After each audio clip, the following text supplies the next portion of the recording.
quant aux gens qui vont en Angleterre, etc., bon, nous sommes dans l'Union Européenne, je vois pas où est le problème, là. Ah ben, ils sont européens. C'est l'étranger, même pour Eric, c'est l'étranger, oui, l'Angleterre. absolument. Je ne crois pas, oui, ils sont étrangers parce qu'ils n'ont pas l'euro, peut-être. Non, ils sont étrangers, ils sont pas français. Ça veut pas dire qu'ils sont nos ennemis. Étrangers, ça veut pas dire ennemis. Il est pas très Zemmour, c'est pas vraiment un Européen, hein, vous savez. Mais l'Européen, c'est une Oui, mais alors, comme disait Bismarck, l'Europe c'est une géographie, c'est pas un pays. Qu'est-ce qu'il disait Bismarck? L'Europe est une géographie, c'est pas un pays. Non, il disait pas une géographie. Non. Alors, il dit géographie politique, il disait. Non. C'est pas la même chose. Pas du tout, pas du tout. Non, ce n'est pas la même chose. Pas du tout. Non, ce n'est pas la même chose. Par ailleurs, vous dites que vous êtes attaché à notre terre, c'est très bien, je le suis. Mais je vous ai entendu, à l'époque où vous sévissiez sur une chaîne du service public sur la 2, pour ne pas la nommer, que vous étiez d'origine berbère. Bon, donc vous êtes attaché à votre terre. Non. Pourquoi ne pas retourner en Kabylie, par exemple? Non, là vous dites n'importe quoi. Eh non, c'est vous qui avez dit, c'est pas moi, hein. Non. J'ai dit, on m'a demandé quels étaient mes ancêtres. Mes ancêtres, oui, ils sont berbères. Donc vous êtes berbère. Mais non, pas du tout, pas du tout, parce vous que êtes quoi? Je suis français. Vous êtes français d'origine berbère. Mais alors, quel rapport? Et alors, à ce moment-là, pourquoi ne pas retourner, justement, lorsque vous faites le client... Mais mon cher, c'est compliqué, Michel. Mon cher monsieur, on peut vous répondre là, ou vous parlez tout seul? Mon cher monsieur. Michel. Mon cher monsieur. Je vous écoute. Mon cher monsieur, il y a un siècle et demi, mes ancêtres ont demandé et ont été ravis d'acquérir la nationalité française. Donc ils sont français. À part Pétain qui leur a enlevé la nationalité française, ils sont français et ils aiment la France et donc c'est comme ça que je suis devenu français. Donc ma terre, c'est la France. Mes ancêtres, c'est les Gaulois, même si c'est culturel et même si ethniquement, ce ne sont pas des Gaulois. Donc voilà, c'est la France pour moi, c'est ça. Donc ma terre, c'est la France et c'est la terre où je serai enterré. Donc je ne revendique pas l'Algérie, même si j'étais là, même si mes ancêtres étaient là avant le colonisateur. Eric, les Francs sont des peuplades germaniques qui sont arrivés au 2, 3, 4e siècle. Les Francs, nous sommes français. Non, mais ce que je veux dire, vive la migration, vive le fait migratoire. Mon cher Eric. Moi, je suis pas du tout gêné qu'un Français aide la France depuis l'extérieur. Non, mais j'ai compris. Mais il faudrait discuter longtemps, parce qu'effectivement, vous avez raison, les Francs sont des tribus germaniques, mais elles étaient très peu nombreuses. Si vous voulez, aujourd'hui, on ne peut plus comparer les migrations de l'époque, c'est ce que font les gens qui défendent l'immigration d'aujourd'hui, mais ce ne sont plus du tout les mêmes nombres, et ça change tout. Voilà, c'est ça, mais voilà, donc je répondais à ce monsieur. D'accord. Donc je ne revendique pas, ma terre, ce n'est pas sétif. Cédric m'appelle de Paris. Merci à Michel, publicitaire. Cédric m'appelle de Paris où il est commerçant. Bonjour Cédric. Hello Eric's Corporation. Bon, vous allez bien, ouais, c'est la Eric Corporation Limited là. Limited. Dites-moi, vous avez 37 ans et je comprends pas, vous êtes commerçant et vous préparez à quitter la France, vous? Complètement. Ça fait moi ça m'excite déjà depuis mon bac. Et là, depuis l'élection l'année dernière de François Hollande, je suis nettement motivé pour quitter la France et pourtant je suis pas Depardieu ou autre. Plusieurs raisons me poussent à ça. D'abord, j'en ai un petit peu assez de, comme l'auditeur précédent dit, se lever le matin et travailler pour contribuer au bateau France. Le problème c'est que je me lève le matin pour contribuer à des gens qui franchement n'en valent pas la peine. Donc au bout d'un moment je commence un peu à en avoir marre. Je regarde mon nombril et puis je travaille pour moi et ma famille. Et aujourd'hui je fais du 7 sur 7 pour justement me faire traire par l'État. Pour ne pas plus, j'ai même pas le droit à tout ça.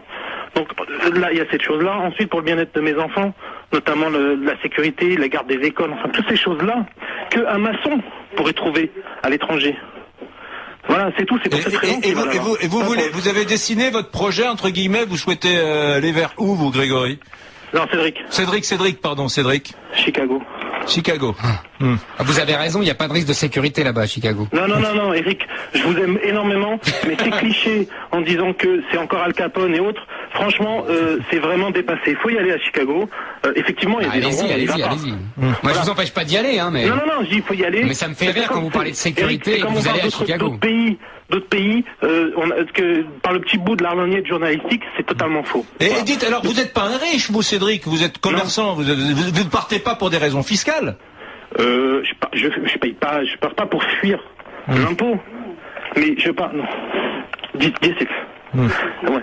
Je pars simplement parce que, surtout pour l'environnement, le bien-être, etc. Ouais, mais... Et effectivement, j'en ai marre de bosser pour les autres et qu'au bout à la fin du mois, il reste plus rien. C'est ça que vous ne comprenez pas, Éric Zemmour. C'est ça que vous ne comprenez pas. Les gens qui se tirent ne se tirent pas pour des raisons fiscales, ou en tout cas jamais que pour ça. Jamais que pour ça. Il y a la question du désamour qui est très importante. Le mépris, le racisme social n'existe qu'en France. Jamais un chef d'État n'a dit, même avant d'être chef d'État, je n'aime pas les riches. Enfin, c'est désigner une caste, une strate sociale à la vindicte générale. C'est inacceptable. Les riches contribuent à construire les centres hospitaliers que vous vantiez tout à l'heure, Éric Zemmour. Éric, il y a dans tout pays, il y a des systèmes de pensée qu'on appelle une culture et qui sont globales. C'est-à-dire que là-dedans, vous pouvez toujours prendre quelque chose qui ne vous plaît pas, et vous avez bien raison.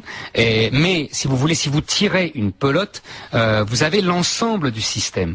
Alors quand vous nous dites, oui, c'est vrai, il y a une certaine envie, vous savez déjà, Tocqueville, Chateaubriand, tous les grands auteurs ont déjà dénoncé le défaut français de l'envie. Donc c'est pas nouveau. Mais si vous voulez, c'est un ensemble. Il y a des défauts, il y a des qualités qui vont avec l'ensemble. Je m'élève toujours quand on me dit, c'est pour ça que je me moque gentiment du monsieur quand il me dit j'ai des problèmes de sécurité, je vais à Chicago. Ça me fait rigoler parce que s'il y a un pays où il y a d'énormes problèmes de sécurité, c'est les États-Unis. Ce n'est pas un lieu commun journalistique. Simplement, eux, ils le traitent. Je ne suis pas d'accord. Je suis pas d'accord. Les grandes villes américaines ont considérablement. Mais bien sûr, parce qu'il est. Mais vous avez raison. Giuliani à l'époque à New York a considérablement. Mais il y a encore 10 fois plus. Non, aux États-Unis qu'en France. Mais bien sûr. Non. Mais bien sûr. Non, mais bien sûr. sûr. Simplement, ils partent de 100 fois plus. Alors évidemment, on descend à 10 fois plus. C'est un exploit. Vous avez tout à fait raison. Mais bien sûr. Non, il n'y a pas 10 fois plus de violence aux États-Unis qu'en France. Regardez, les chiffres sont parlants. Ouais. Alors c'est vrai qu'en France, ça grimpe de façon dangereuse. Je ne vais pas vous dire le contraire.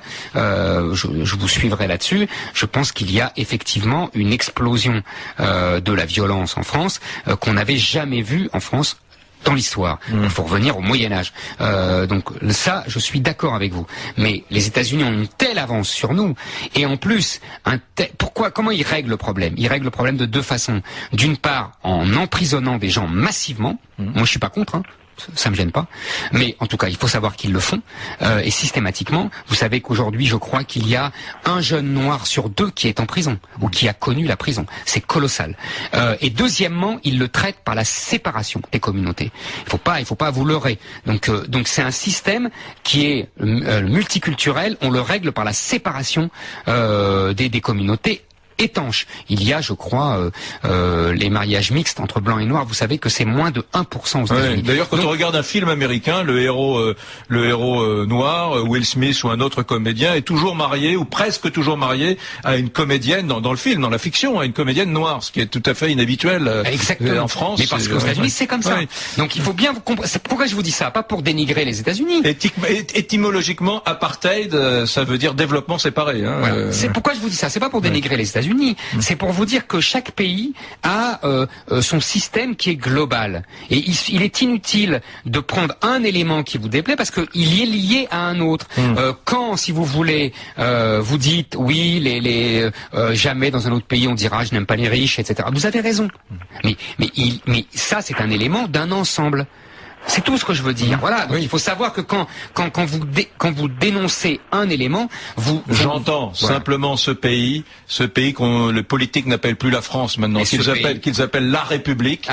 Simplement. Ce pays n'a pas commencé à la 5e République, ni à 1789. Alors, Brunel, ce pays, il est magnifique, il dure depuis longtemps. Pourquoi est-ce que certaines personnes le tordent, ce pays, et lui donnent cette configuration si déplaisante pour des millions de citoyens qui lui ont tellement donné, français et qui ont si peu reçu. Et je comprends que ces citoyens veulent se tirer. On va se retrouver sur... je suis tout à fait là, vous avez dit un truc qui me touche, parce que ça m'exaspère moi aussi, qu'on ne dise plus la France, mais la République. La République, il y a la République vénézuélienne, la République italienne, la République, il y en a beaucoup. Là, je suis tout à fait d'accord avec vous, et ça, alors là, on se retrouvera, parce que c'est l'obsession de la gauche de commencer l'histoire de France à 1789 et de n'ignorer et d'effacer les 1000 ans d'histoire qui ont précédé. Ça, vous avez tout à fait, là, je suis tout à fait d'accord avec vous.